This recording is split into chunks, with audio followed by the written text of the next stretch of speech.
नमस्कार, मैं हूं श्रद्धा। आप देख रहे हैं न्यूज 18 मध्य प्रदेश छत्तीसगढ़। तमाम बड़ी खबरें ब्रेकिंग स्टूडियो से मैं आप तक पहुंचाऊंगी और बाकी खबरों को विस्तार से पहुंचाएंगे मेरे सहयोगी पुनीत मिश्रा न्यूज रूम से। सबसे पहले बड़ी खबर की बात करेंगे। ऑटो चालक की पिटाई, जबलपुर से यह खबर है, जहां बाइक सवार ने ऑटो चालक को पीटा। युवक ने ऑटो चालक को पीटा है। स्कूटी और ऑटो में टक्कर हुई। स्कूटी सवार महिलाओं ने युवकों को बुलाया।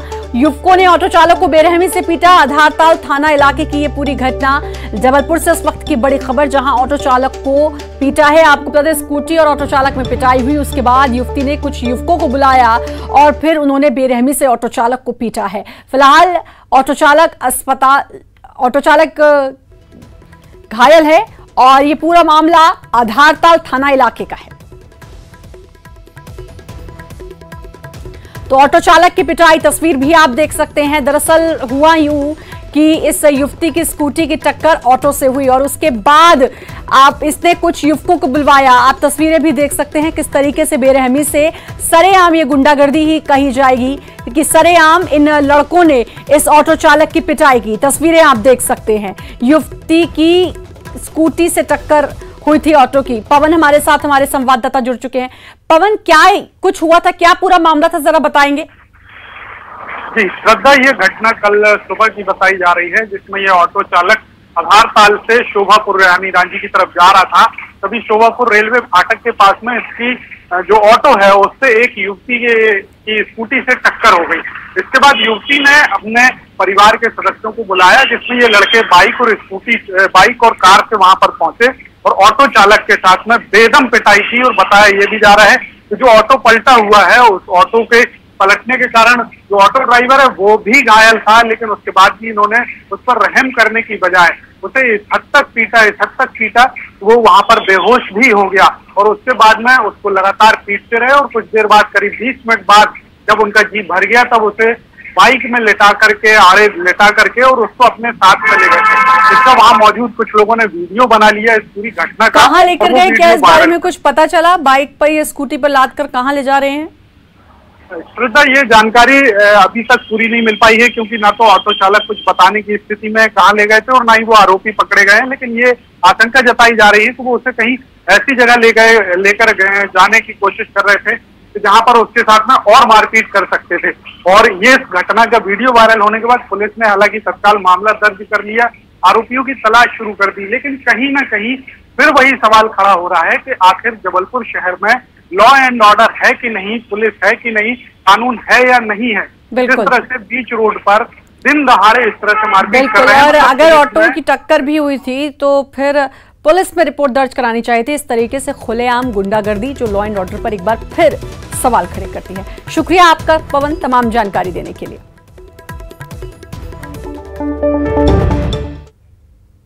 और इस वक्त की बड़ी खबर ग्वालियर से, जहां सीएम की गाड़ी के सामने युवती आई। गाड़ी के सामने उसने आकर काफिला रुकवाया।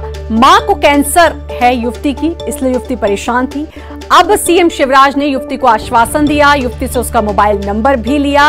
और आपको बता दें कि आज ही सीएम ने कहा था, दिनेश गुर्जर, कांग्रेस नेता दिनेश गुर्जर के बयान के बाद, कि हाँ, मैं गरीब परिवार से हूं, इसलिए गरीबों की सुनता हूं। और उसका एक उदाहरण भी अब देखने को मिला है। और ये उदाहरण तब देखने को मिला जब सीएम के काफिले को इस युवती ने रुकवाया और बताया कि उसकी परेशानी क्या है। उसकी परेशानी, उसकी मां को कैंसर है, इलाज नहीं करवा पा रही है, ये उसकी परेशानी थी। सीएम ने इस युवती की पूरी बात सुनी, इसका मोबाइल नंबर भी लिया और एक संवेदनशीलता सीएम की देखने को मिली।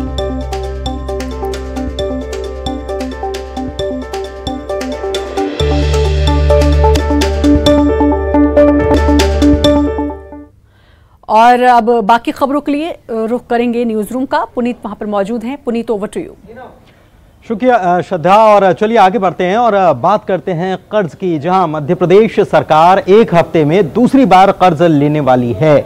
आपको बता दें कि अभी 6 तारीख को ही सरकार ने कर्ज लिया था और अब दलील ये दी जा रही है कि नरोत्तम मिश्रा ने इस पर दलील दी है और कहा है कि ये जो कर्ज लिया जा रहा है ये तो विकास कार्यों के लिए लिया जा रहा है। 1000 करोड़ का कर्ज लिया था 6 अक्टूबर को। एक बार फिर से सरकार कर्ज लेने की तैयारी में। प्रदेश सरकार विकास कार्यों के लिए कर्ज ले रही, नरोत्तम मिश्रा ने कहा। और पिछली सरकार को निशाने पर लिया, कहा कि कमलनाथ सरकार ने तो आईफा अवार्ड के लिए कर्ज लिया था। हमारी सरकार ने तो विकास के लिए लिया है। और इस पर सियासत शुरू हो गई। कांग्रेस ने इस पर बीजेपी सरकार को निशाने पर ले लिया। कुणाल चौधरी ने कहा कि सरकार कर्ज लेकर उपचुनाव पर खर्च कर रही है। बीजेपी ने प्रदेश की आर्थिक व्यवस्था को डावाडोल कर दिया।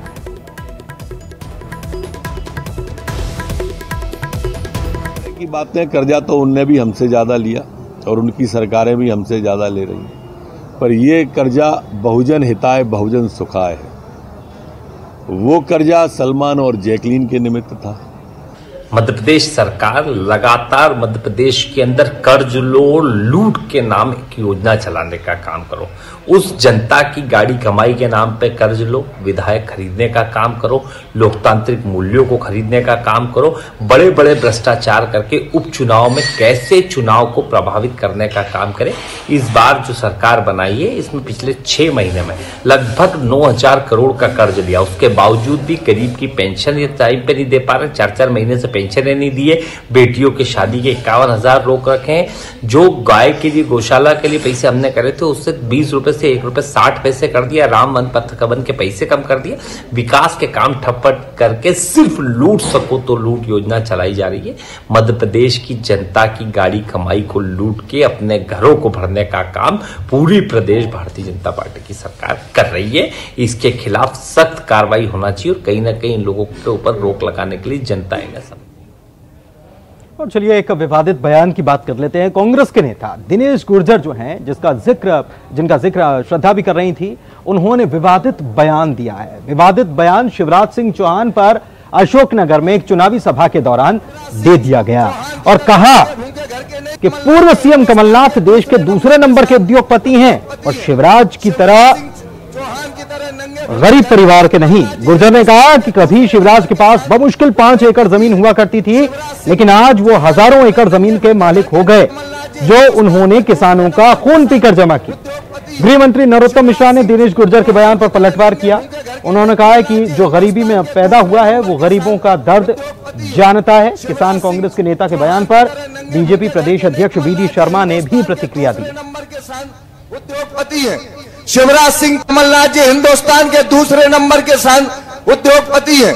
शिवराज सिंह चौहान की तरह नंगे भूखे घर के नहीं, कमलनाथ जी हिंदुस्तान के दूसरे नंबर के उद्योगपति हैं। शिवराज सिंह चौहान की तरह नंगे भूखे घर के नहीं, कमलनाथ जी हिंदुस्तान के पहले से कहते थे, अब दिनेश गुर्जर जी ने कह दिया है कि ये सोने का चम्मच लेके पैदा हुए कमलनाथ जी। अब उनके कार्यकर्ता ने कहा, और क्या गरीब के परिवार में पैदा होना कोई गुनाह है? एक आम आदमी के बीच से गया व्यक्ति मुख्यमंत्री बन गए, यही तो पीड़ा कांग्रेस की है।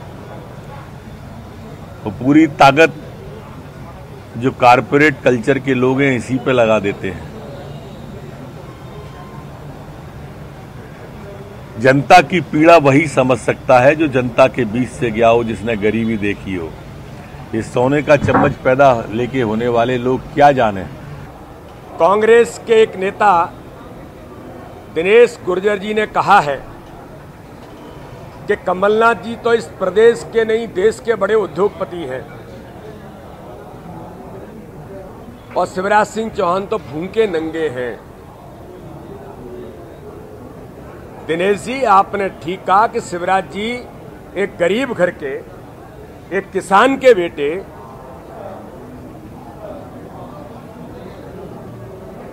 होने के कारण आज इस मध्य प्रदेश के मुख्यमंत्री हैं। तो आपके कमलनाथ जी उद्योगपति होने के कारण से उन्होंने कभी गांव नहीं देखा, गरीब नहीं देखा, गरीब का दर्द नहीं देखा, उन्होंने कभी धूप नहीं देखी, धूल नहीं देखी। वो गरीब का दर्द क्या जाने, जो भूखा नंगा है, जो गरीब का बेटा है, जो किसान का बेटा है, वही तो किसान और गरीब का दर्द जानता है। छिंदवाड़ा के अंदर गरीबों का खून चूसकर आप उद्योगपति बने, कहां से पैसा लाए? आप कहां के रहने वाले हैं? आप रहने वाले पश्चिम बंगाल के हैं क्या? क्या लेकर के आए थे? एक थैला लेकर के आए थे और आज आप अरबपति बन गए। तो सुना आपने, बीजेपी ने इस बयान को हाथों हाथ ले लिया। कैश कराने की कोशिश लगातार बीजेपी ने इस पे बयान पे शुरू कर दी। शिवराज सिंह चौहान ने भी इस पर जवाब दिया। उपचुनाव सामने शिवराज सिंह चौहान ने ट्वीट किया जवाब दिया, लिखा कि हाँ मैं गरीब परिवार से हूं, मैं भूखा नंगा जो शब्द इस्तेमाल किया है उसको भी उन्होंने कहा कि हाँ मैं नंगे भूखे परिवार से हूं, इसीलिए उनका दर्द और दुख समझता हूं, मैं गरीब हूं और इसीलिए गरीब बेटे बेटियों को मामा बनकर पढ़ाता हूं, गरीब हूं इसलिए गरीब माँ बाप की बेटियों का कन्यादान करता हूं, गरीब हूं इसीलिए हर गरीब का दर्द समझता हूं, प्रदेश को समझता हूं।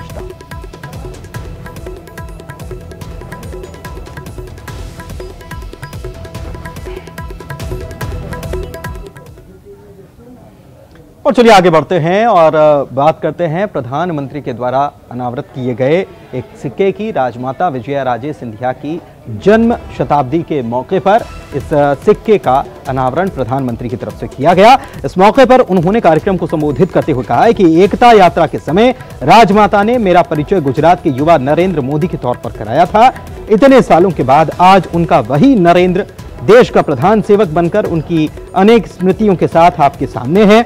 उन्होंने कहा कि राजमाता ने अपना जीवन गरीब लोगों के लिए समर्पित कर दिया था। इस मौके पर बीजेपी सांसद और राजमाता के पौत्र ज्योतिरादित्य सिंधिया और सीएम शिवराज सिंह चौहान ने ग्वालियर में राजमाता को नमन किया।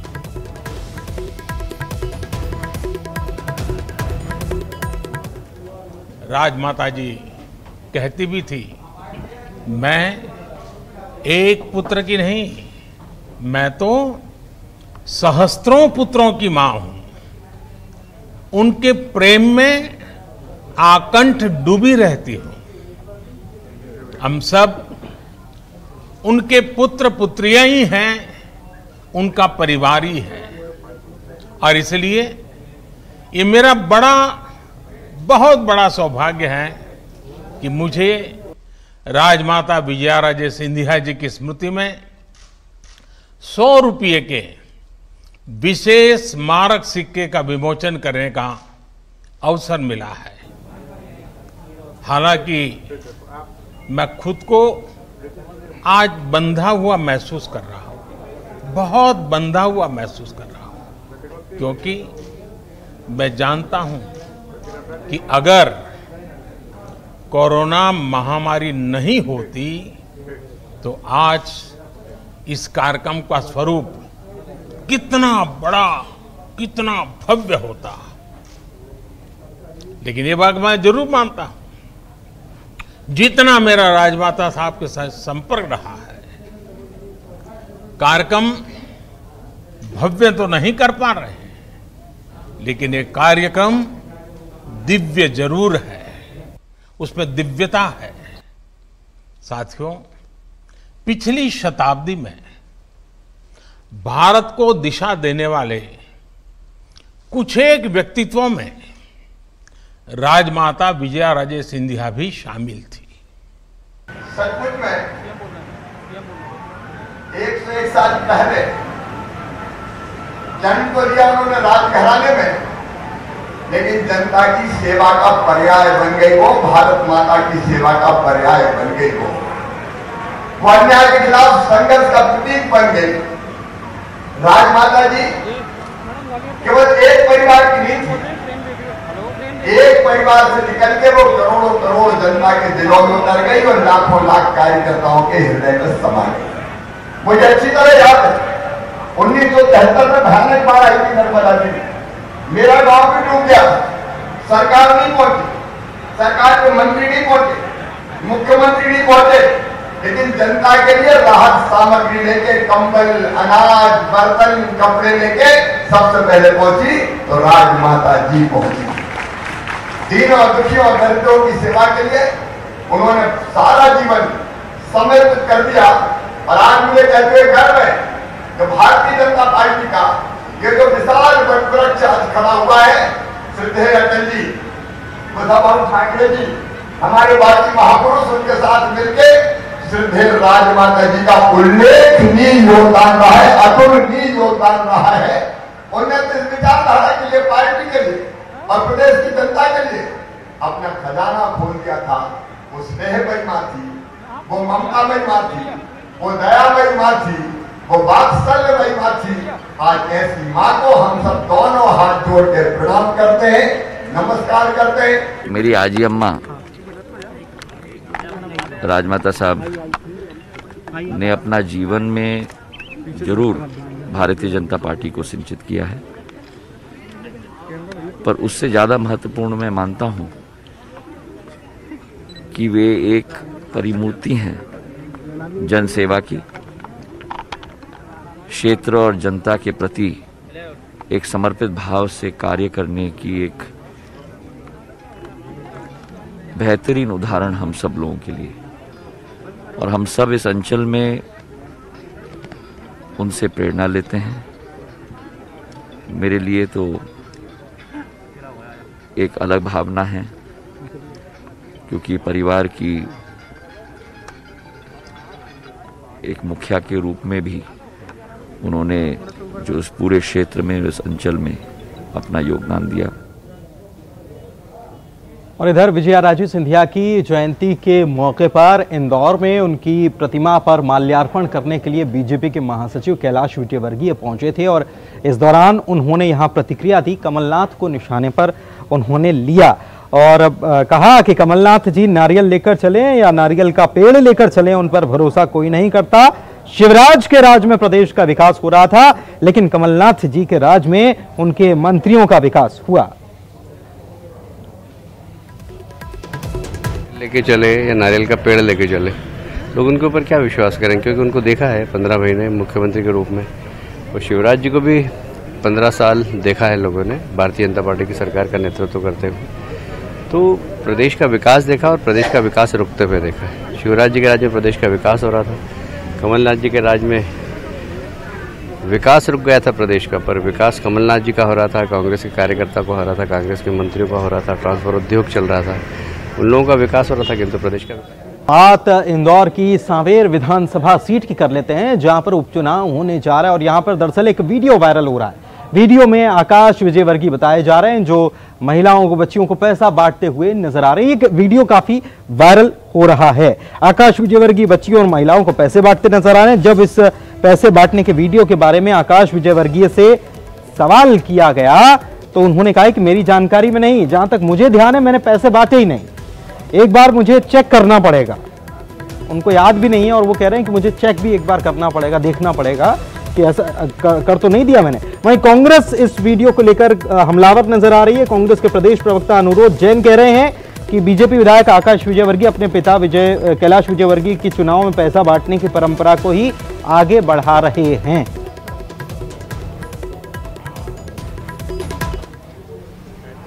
कहाँ का है? जहाँ तक मुझे ध्यान है ऐसी कोई घटना मैंने तो नहीं की है, एक बार मुझे चेक करना पड़ेगा। इसकी तो फिर चुनाव आयोग में शिकायत करी जानी चाहिए, पर वैसे देखा जाए तो भारतीय जनता पार्टी का ये पुराना इतिहास रहा है। अभी कुछ दिनों पहले कैलाश विजयवर्गीय जी ने भी कहा था कि उषा ठाकुर जी के चुनाव में रात रात को उन्होंने मेहनत करी थी और पैसे बांटे थे, तब जाके वे चुनाव जीत पाई थी।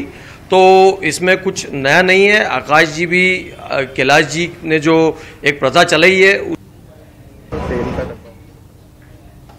और हमारे सहयोगी इस वक्त इंदौर से अरुण जुड़े हुए हैं, उनसे बात कर लेते हैं। अरुण, ये बड़ा अजीब जवाब आकाश विजयवर्गीय की तरफ से सामने आया। उन्होंने पहले तो मना किया और उसके बाद फिर वो कह रहे हैं कि मुझे चेक करना पड़ेगा। क्या चेक करना पड़ेगा? जो करते हैं वो याद नहीं रहता, या तो मना कर देते या हाँ कह देते।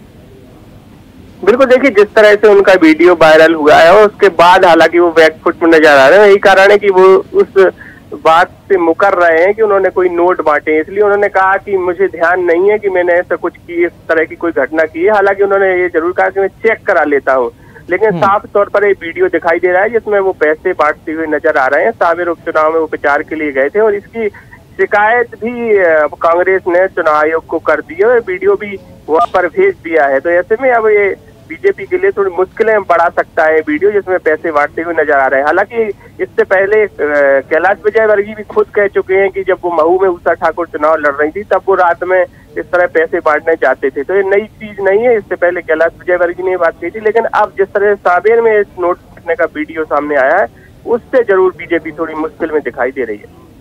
चलिए, शुक्रिया अरुण आपका इस तमाम जानकारी के लिए। तो बीजेपी इस तरफ मुश्किल में नजर आ रही है, कांग्रेस शिकायत भी कर रही है। देखना होगा इस मामले पर क्या चुनाव आयोग की तरफ से संज्ञान लिया जाता है और क्या किया जाता है। चलिए आगे अगली खबरों के लिए रुख करेंगे और चलते हैं सीधे श्रद्धा के पास। श्रद्धा, ओवर टू यू। शुक्रिया पुनीत। और गुना से इस वक्त की सबसे बड़ी खबर, दिन दहाड़े 20 लाख की लूट। गल्ला कारोबारी के मुनीम के साथ हुई लूट। संदीप दीक्षित का 20 लाख रुपए से भरा बैग लूटा। बाइक सवार 2 बदमाशों ने मंडी गेट के पास ये लूट की। सीसीटीवी में कैद हुए बदमाश। कैंट थाना पुलिस अब जांच में जुटी है। तो बड़ी खबर, दिन दहाड़े 20 लाख रुपए की लूट हुई है। सुशील जुड़ चुके हैं हमारे संवाददाता हमारे साथ। सुशील, दिन दहाड़े 20 लाख की लूट। बिल्कुल श्रद्धा, देखिए गुना के जो मंडी गेट की घटना है पूरी, और ये गल्ला कारोबारी के मुनीम है संदीप दीक्षित। ये 20 लाख रुपए से भरा इनके पास नोटों का बैग था, और उसी दौरान मंडी गेट के आसपास जब जाम लगा हुआ था तो उसी दौरान बाइक से 2 बदमाश आए और पल भर में ही इनसे 20 लाख रुपए से भरा बैग लूट कर फरार हो गए। और इस सनसनीखेज लूट की जो वारदात है वो पूरी वहां लगे सीसीटीवी कैमरे में कैद हुई है। इस घटना के बाद नाराज कारोबारियों ने कैंट थाने का घेराव किया है, वहां पहुंचे हैं और कानून व्यवस्था पर जरूर सवाल खड़े कर रहे हैं। साथ ही जो लुटेरे हैं उनकी जल्द गिरफ्तारी की मांग और कारोबारियों की सुरक्षा की जो है यहाँ मांग की जा रही है व्यापारियों के द्वारा, और थाने का घेराव किया। तो निश्चित तौर पर गुना शहर में इस तरह की दिन दहाड़े वारदात कहीं न कहीं कानून व्यवस्था पर सवाल जरूर खड़े करती है कि दिन दहाड़े इस तरह की घटना मंडी गेट पर जहाँ की सुरक्षा व्यवस्था चाक चौबंद रहती है, वहां अगर इस तरह की घटना होती है तो सवाल जरूर गुना पुलिस पर खड़े हो रहे हैं इस घटना के बाद। जी, बहुत बहुत शुक्रिया आपका सुशील तमाम जानकारी देने के लिए।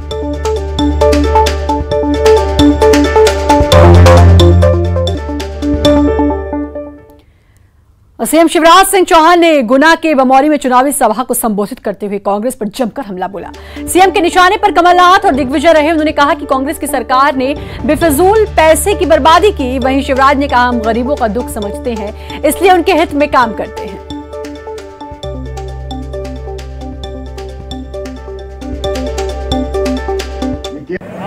कभी कहते हैं कि घुटना टेकता है और कभी कहते हैं कि नंगा भूखा है। मुझे कोई आपत्ति नहीं है, तुम उद्योगपति हो, तुम्हारी उद्योग तुम्हें मुबारक हो, तुम्हारी अमीरी तुम्हें मुबारक हो।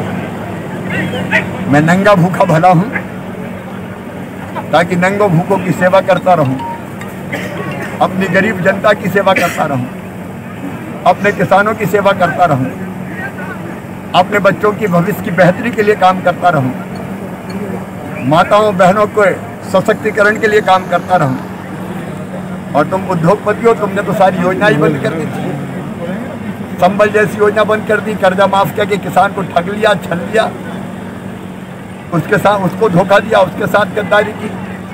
बच्चों की फीस तुमने छीन ली, बहनों के लड्डू छीन लिए, कफन के 5000 भी छीन लिए, बेटियों को कन्यादान के पैसे नहीं दिए, फसल बीमा योजना के पैसा खा गए। हम नंगे भूखे पिछड़े भले हैं भैया, ताकि और खबर जबलपुर से, पूरी खबर के लिए रुख करेंगे न्यूज रूम का। पुनीत मौजूद हैं। Puneet, over to you. शुक्रिया श्रद्धा। और जबलपुर की डॉक्टर की बात हम कर रहे हैं, राजकुमारी बंसल, जिनके खिलाफ अभी कोई नोटिस जारी नहीं किया गया है। दरअसल इनके हाथरस जाने की खबर सामने आई थी और इसके बाद कई सवाल भी खड़े हो रहे थे, लेकिन कोई कार्रवाई और कोई नोटिस जारी नहीं किया गया है। हालांकि डीन ने पहले डॉक्टर को नोटिस जारी करने की बात कही थी, लेकिन अब उन्होंने यू टर्न लिया है। डीन ने कहा कि अगर शासन कोई आदेश दे तो हम नोटिस जारी करेंगे।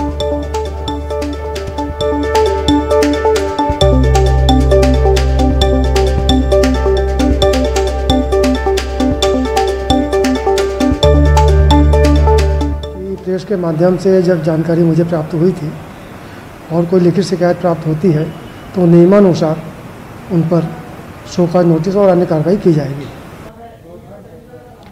शहडोल रेंज के एडीजी जी जनार्दन और एक कबाड़ कारोबारी के बीच बातचीत का एक ऑडियो वायरल हो रहा है और इस ऑडियो में जो बातें हैं वो कुछ इस प्रकार से। कथित ऑडियो में कबाड़ कारोबार की ओर से पुलिस अधिकारी को गाड़ी छोड़ने के लिए दबाव बनाया जा रहा है। इतना ही नहीं, कबाड़ कारोबारी की ओर से अफसर को ऑडियो में बार बार धमकाया जा रहा है, गाड़ी नहीं छूटी तो लेन देन के सभी ऑडियो और वीडियो मेरे पास हैं, ऊपर तक शिकायत करूंगा। आपको बता दें कि एडीजी पुरुषोत्तम शर्मा के एक मामले में विवादित होने के बाद दूसरे एडीजी रैंक के अधिकारी रिश्वत को लेकर विवादित हो रहे हैं।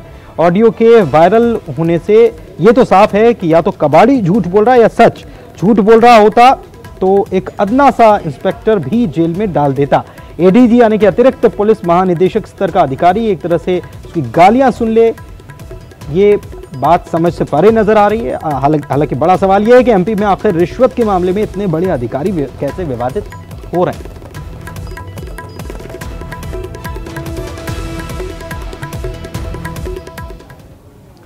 और इसी के साथ अपना एमपी के इस बुलेटिन में फिलहाल खबरों का सफर यहीं तक। मुझे और मेरी सहयोगी श्रद्धा दोनों को दीजिए इजाजत।